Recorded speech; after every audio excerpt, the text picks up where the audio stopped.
آقا ما حدود 1.5 سال که همون ندیده بودیم. ما که دیده بودیم، شما رو ندیده بودیم. ما دو تا شما رو 1.5 ساعت. آره من و الیسون واقعا همینه که 1.5 ساعت همون ندیده بودیم.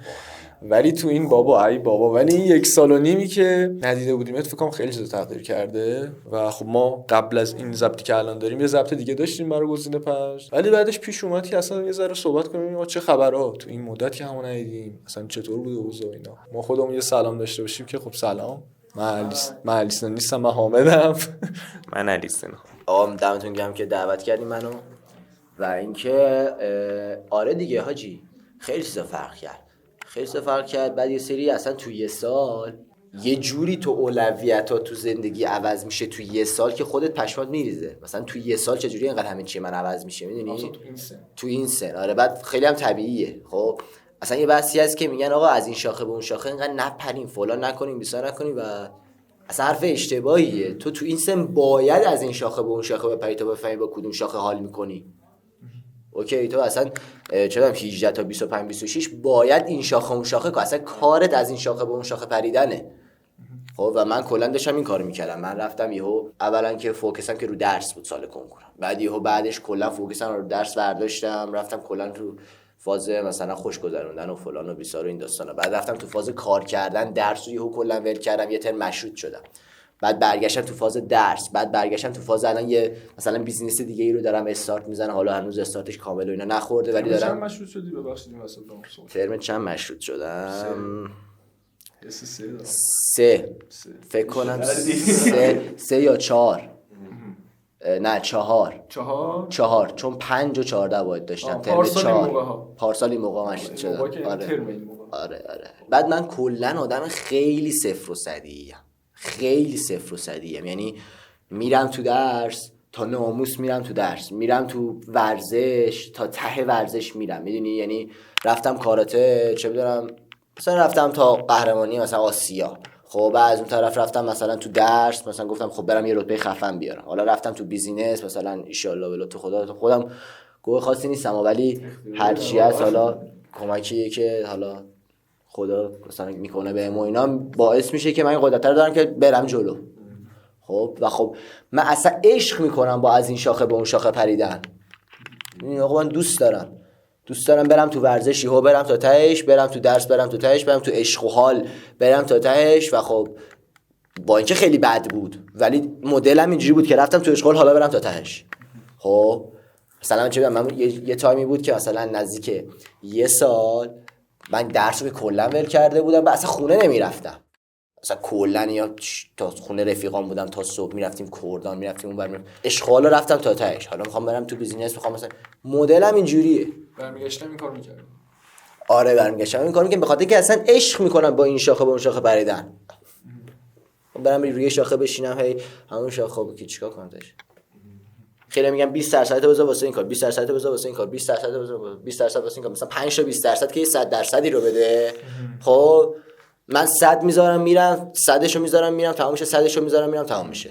مدلای مختلفه. یکی دوست داره درس و کار و فلان و بیسار. من مدلم چون 0 و 100 خب اینجا مثلا یا کاملا یادم لشم یا الان مثلا نزدیک 1-2 ماهه که چه بدونم 5 صبح پا میشم میرم 5 کیلومتر 5 صبح نمیدونم استوریاشو دیدی یا نه 5 کیلومتر 5 صبح میرم هر رو 5 کیلومتر ورزشام میکنم. بعد چه بدونم دوش آب سردم میگیرم. 2 ماهه که فست فود نخوردم فلان نکردم عادتای مثلا 2 ماه نخوردی؟ نه 2 ماه مثلا فست لب فود شامل چی میشه؟ هیچی. مثلا فکر کن مثلا تو خونه ای خانواده یهو زنگ میزنه مثلا پرپریک پیتزا پنجره میاد جلوت من میرم یهو یه خورشتی رو گرم میکنم. خب خیلی سخته. حاجی همبرگر رو من هنوز نفهمیدم. همبرگر هم نخوردم نمیدونم چرا ولی روش لیبل فست فود من نخوردم با اینکه هیچ مشکلی نداره. ببین اونجوری بخوایم حساب کنیم که خب سیگارم سالاده دیگه. نه داداش اون توتون تنباکو دورش هم که کاغذ از درخت میاد. چیزایی که توش دارم همه چیش گیاهیه. نه چرا دیگه همه چیش گیاهیه. آتیش واکنش شیمیاییه. داش کلا توتون و تنباکو و کاغذ دورش هم که درخت میاد. یه سالاد داریم میکشی دیگه سالاد دیگه. راجب این شاخه به شاخه پریدن من خودم آدمیم که حالا شاید حامد بدونه همش کلا یه پام همه جا هستش. یعنی مثلا از طرف برنامه نویسی دوست دارم، از طرف دوستان ورزش کنم، از طرف به استارتاپ و بیزنس علاقه‌مندم. ولی چیزی که خود من فهمیدم، یعنی حرفی که زدی که مثلا 0 و 100 من میام اینجوری تعریفش میکنم، یعنی چیزی که خودم تجربه مثلا این 2 سال فهمیدم که آدم هر کاری انجام میده اون کارو حرفه‌ای انجام بده. دقیقاً، یعنی حرفه‌ای و درست. آره مثلا میگم من خودم یه تایمی خیلی بیلیارد دوست داشتم بازی کنم و یه نفر بهم یه حرفی زد، گفتش مثلا اگه داری بیلیارد دوست داری میخوای بازی کنی، اوکی تیم ملی نمیری ولی یه کاری کن که مثلا بازیکنای تیم ملی با تمرین کنن. این حرفی که زدی به نظرم تهش آدم واقعا اگه 0 و 100 هم بره از این شاخه به اون شاخه هم بپره، ولی وقتی تا تهش میره خود اون میشه سرمایه‌ت. یعنی تو الان هر کاری هم نکنی میتونی بری کاراتو تدریس کنی. خب یعنی مثلا باز با خاطر همون رتبه کنکور میتونی بری برای خود اون کنکور تدریس کنی. احساس می‌کنم شدت باید شناخته بشه. یه موقع از تسته، یعنی تست با کار فرق می‌کنه. تست خیلی کردم، تست کردم، پیانو تست ولی تسته، یعنی اونو وقتی می‌بینی در نمیاد لازم نیست توش بری. توش بری ولی باید توش بری. آره اون فهم می‌کنم. مثلا ولی خود من روی کردی که ترجیح میدم، حالا مثلا تعادل برقرار کردن کلا چیز بدی نیستش، ولی من اینجوری هم که میگم اوکی تو یه چیز سیف داشته باش، یعنی یه نقطه امنی که هم مثلا دانشگاه میتونه نقطه امنت باشه. خودم هنوز واسه خطا میکنم، اینجوری نیستش که بتونم به کسی نصیحتی کنم، ولی حالا لزومی نداره آدم بره مثلا رتبه رنک 1 دانشگاهشون بشه، مثلا تهش که چی. ببین اگه تو میخوای ته درس بری باید بری تهشو در. آره ولی مثلا برای کسی که میخواد از این شاخه به اون شاخه بپره، تو دانشگاه تو آره تو دانشگاه حذف کنی. نه آره میام اشتباهی که من کردم. من یه ترم مشروط شدم، خب سر همین 0 و 100 بود. فوکس رو گذاشتم رو بیزینس، کلا درس و خانواده و فلان رو ول کردم، فقط کار میکردم. این بده. ببین جبران حتی جبران ناپذیر. الان گفتی خانواده مثلا یه جایش ممکنه جبران. آره 100% خیلی خطرناکه و تو باید همیشه حواست باشه. ولی میگم 0 و 100 باش، خب ولی 0 و 100 رو توی یه چارچوب متعادلی. دقیقاً یه سری خط قرمزا داشته باش. مثلا خانواده، آقا من تو هر چیزی 0 و 100 میشم، خانواده به قول تو سیف زونمه، دانشگاه سیف زونمه، فلانم سیف زونم. حالا تو بقیه چیزا میخوام 0 و 100 شم، خب ولی تو بقیه چیزا میخوام 100 شم، هیچ وقت این سه تا مثلا صفر نمیشه. یه سری سیف زون واسه خودت داری، یه سری منطقه امن واسه خودت داری که آقا من اینا رو حواسم هست. من هر چقدر بخوام فوکس و تمرکزم بذارم رو ورزش، خانواده نباید کم شه. خب هر چقدر بخوام تمرکزم بذارم روی مثلا درس، خب از کارم نباید بزنم.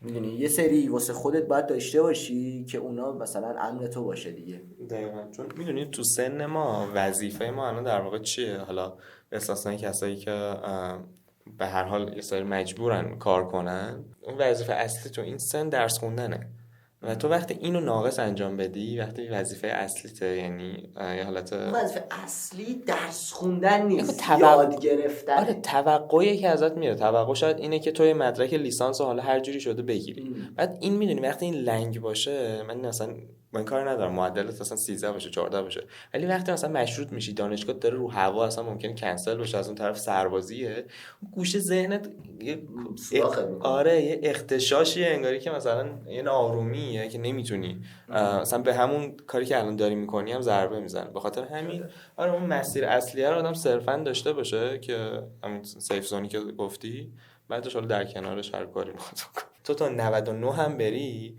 به 100 نکنیش. ببین 100 خودت ها، 100ی که واسه خودت تارگت گذاشتی اون ذات اون. آره وگرنه من تو هیچ کدوم از این 100 100 نزدم. تو اونجوری بخوای حساب کنی 100 زدن رو به 11 100 نیست، بعد یک میشدم. قهرمان آسیا 100 نیست، بعد یک المپیک میشدم. خب اون 100ی که واسه خودت میذاری، آقا من برم رتبه برتر شم، آقا من برم تو آسیا مقام بیارم، اون 100ی که واسه خودت میذاری، اون تارگتی که واسه خودت میذاری رو بزن.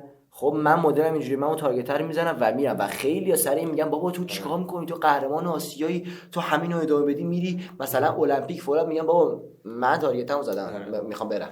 خب یعنی یه جوری به جای اینکه یه بار من زندگی کنم، خب چند بار من دارم زندگی میکنم. من یه درسخون رو زندگی کردم، یه ورزشکار رو زندگی کردم، خب یه کسی که بیزینس میکنه کار میکنه رو دارم زندگی میکنم، یه کسی که عشق و حال میکنه لش زندگی میکنه رو زندگی. نمیخوام یه بار زندگی کنم. آقا مگه غنی هم یه بار زندگی کنیم؟ خب من میخوام همینو چند بار چند تا آدم زندگی کنم. خب شاید یه سری جاهای آدم غلط رو زندگی کنم، اون تایمایی که مثلا هیچ هدف خاصی برای خودم ندارم، دنبال عشق و حال و فلان و بیسارم، شاید دارم غلط زندگی میکنم، ولی اون تایم دلم خواسته که اون آدم غلطه رو زندگی کنم. شاید خیلی آسیبا به من زده، شاید خیلی از آسیباش هنوز دامنگیر من هست و هنوز دارم تاواناشو پس میدم به خاطر اشتباهاتی که قبلا کردم. خب ولی یه آدم غلط رو زندگی کردم. نمیگم من آدم درستی اما منظورم میگیری؟ میخوام چند تا زندگی کنم.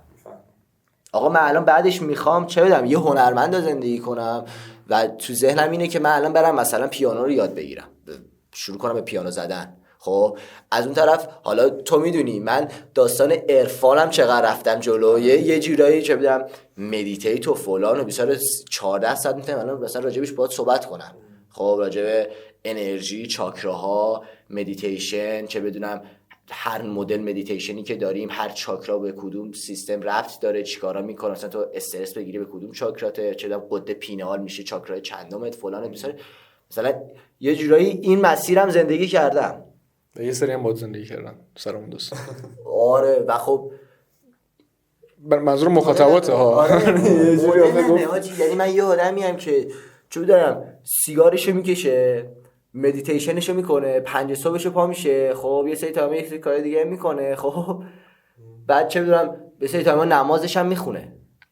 این یکی من میبینه مثلا میگه وات د فاک چیکار میکنی، ولی من دوست دارم همه رو زندگی کنم و خب عشق میکنم با این کار. مثلا این شاخه با اون شاخه پریدن اگه کار اشتباهی من دوست دارم اشتباه کنم. آره من اصلا به کمالگرایی رفتش نمیدم و که میگم برو مثلا رتبه 1 شو، بحث فکر کنم اصلا برای محسن همچین چیزی تعریف نشده. بحث تموم کردن کاریه. میدونی مثلا آدمی مثل من ممکنه یه پروژه‌ای رو، یه کد برنامه‌نویسی واسه خودش تعریف کنه، اونو تا لحظه آخرش ببره، تا خط آخر. تارگت خودت. آره. تا خط آخر تارگت خودت. اصلا چیزش نکن، میخوای خروجی بدی. همون خروجی بدی. آره. اصلا خروجی فارغ از این که میخواد محصول نمیدونم فیسبوک باشه، محصول خفن باشه یا نه، ولی خروجیه. من ممکنه اینو تا یه حد خوبی پیش ببرم، ولی تهش مثلا حالا به خاطر کمالگرایی یا هر چیزی میذارم زیرش، میگم که نمیخوام. ببین راجع به کمالگرایی یه چیزی بهت بگم. من داشتم با یکی حرف می‌زدم، خیلی کمالگر بود. خب یه جمله هست که میگه you don't have to be great to start but you have to start to be great. خب تو قرار نیست عالی باشی تا بعد شروع کنی، ولی قراره شروع کنی تا عالی بشی. خب و با این رفیقم که حرف می‌زدم اینجوری بود که ببین تو کلا تو مسیر زندگی و هر راهی که می‌خوای انتخاب کنی، فکر کن که پایین یه کوهی و می‌خوای بری نوک کوه. خب اوکی، شمالی و کل کوهو مه گرفته، تنها جایی که تو ببینی کجاست؟ یه قدم جلوترته. اون قدمو برمی‌داری کجا رو می‌بینی؟ قدم بعدی رو. اون قدمو برمی‌داری کجا رو؟ یعنی تو از اون اول مسیرت تا نوک کوهو نمی‌بینی، چون مه فقط قدم اول تو می‌بینی. خب ولی هر قدمی که برمی‌داری باعث میشه که قدم بعدی برات باز شه و تو میرسی به نوک کوه و از اون بالا می‌بینی حاجی کلش مه بودا، ولی من اونجا بودم الان اینجام. تو A تا B رو هیچ وقت نمیبینی، هیچ وقت نمیبینی. و اصلا جدای از کمالگرایی تو قرار نیست هیچ وقت کامل مسیرت مشخص باشه تا هدفت بعد بری. تو فقط تنها جایی که میبینی یه قدم جلوترته و دروغه اگه بگی من الان نمیدونم باید چیکار کنم. اگه یه هدفی تو ذهنت داری، اگه هدفی نداری تو ذهنت، اولین کار اینه که هدفتو پیدا کن. دومین کار اینه که حالا که هدفتو پیدا کردی چراییشو پیدا کن، چون چرایی چیزیه که باعث میشه تو هدفت نکنی. چرا؟ خب چرایی باعث میشه وقتی تو تو مسیر هدفت خسته از فاکی، اون چرایی باعث میشه ادامه بدی. حالا چرایی هر کی یه چیزه. پس اول هدفتو پیدا کن، دوم چراییشو پیدا کن، سوم تو میدونی قدم بعدی چیه. 100% میدونی. یعنی اگه کسی بگه من هدفم اینه ولی نمیدونم الان اولین کاری که باید بکنم چیه، دروغ میگه به نظر من. تو قطعا اولین کاری که باید بکنی چیه رو میدونی، قطعا میدونی. خب و تو اون پیدا کردن هدفه حالا یه کمی سختیای خودشو داره. خب مثلا چون یکی میگه که اگه میخوای شغل مورد علاقت پیدا کنی، فکر کن هیچ آدمی رو زمین نیست، خب و روزی 90 میلیون دلار داره به تو داده میشه، دوست داری چیکار کنی؟ هیچ محدودیت مالی نداری، هیچ آدمی هم رو زمین نیست، تنهایی، دوست داری چیکار کنی؟ خب حالا این تنها بودن رو ول کن، چون یه سری‌ها دوست دارن اینفلوئنسر باشن، یعنی دوست دارن رو بقیه تاثیرگذار باشن، دوست دارن مدرس باشن، فلان باشن. خب اینکه تنهایی رو ول کن. اگه میخوای پیدا کنی واقعا هدفت چیه، چیکار دوست داری بکنی، فکر کن روزی 90 میلیون دلار داره میاد به حساب تو. فاکینگ 90 میلیون دلار داره میاد به حساب تو. تو دوست داری صبح پا میشی چیکار کنی؟ اون میشه کاری که واقعا قلبا دوستش داری و برای پولدار شدن نمی‌کنی. چون من میگم هیچ وقت شغل هیچ ربطی به درآمد نداره. ما زغال فروش میلیاردر داریم، طلا فروشی هم که وضعش خوب نیست داریم. شغل هیچ ربطی به پول، میزان پولی که تو در میاری نداره. برای همین میگم تو برو سراغ کاری که دوست داری و سعی کن از اون پول در بیاری.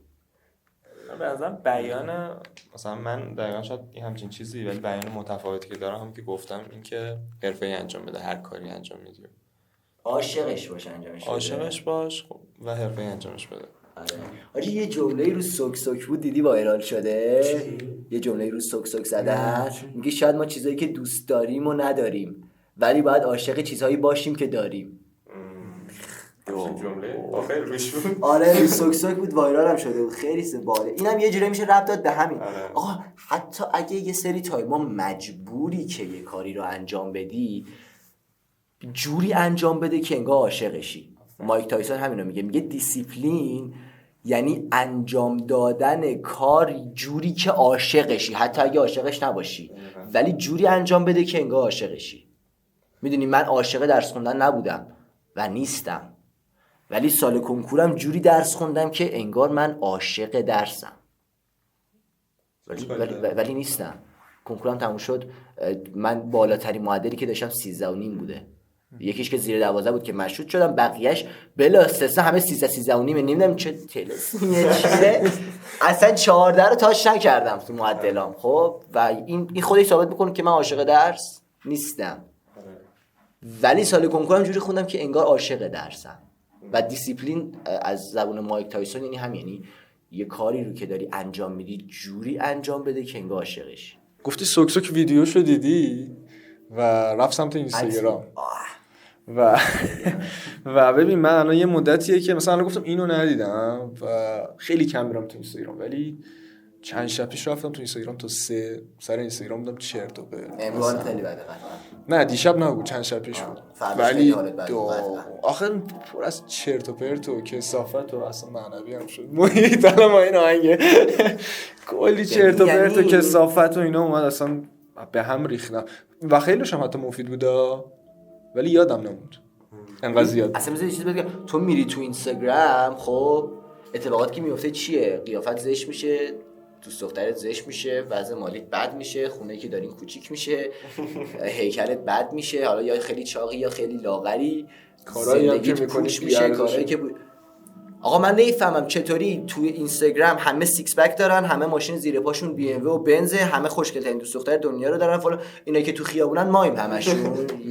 98% اگه اشتباه نکنم توی تحقیق گفت که 98% مردهای جهان سیکس پک ندارن. خب تو اینستا هر کیو میبینی سیکس پک داره، یعنی همه اون 2% یا فتوشاپه یا اون 2% فقط دارن بولد میشن تو ذهن ما. باشگاه هم ندارم. آره تو باشگاه اگه باشگاه نرفتید و میخواین سیکس پک در بیارین یه بار برید باشگاه. سیکس پک نداره تو باشگاه اصلا. اونایی که تو اینستا کیان من نمیفهمم. بعد تو اینستا همه داف مگه میشه اصلا؟ تو میری تو اینستاگرام وای شوهرم داره میاد خونه، فلانی داره میاد صبح براش اینو درست کردم، ظهر براش. خب اون آدمی که زن داره و اینو میبینه تو اینستا و میاد خونه میبینه زنش این کارو نکردن، ذهنش ناخودآگاه مقایسه میکنه. از اون طرف زنه تو اکسپلور میگرده شوهرم امروز یهو سورپرایزم کرد، سویچ بی ام رو کرده بود تو فلانش اومده. زنه میاد میبینه شوهرش خسته و پاره از سر کار اومده و شاید حتی یه دسته گل هم نتونسته باشه گرفته باشه، مثلا تایمش نبوده، ذهنش درگیر بوده، هر چی. خب تو کلا تو اینستاگرام داری توی مقایسه اشتباهی میبازی.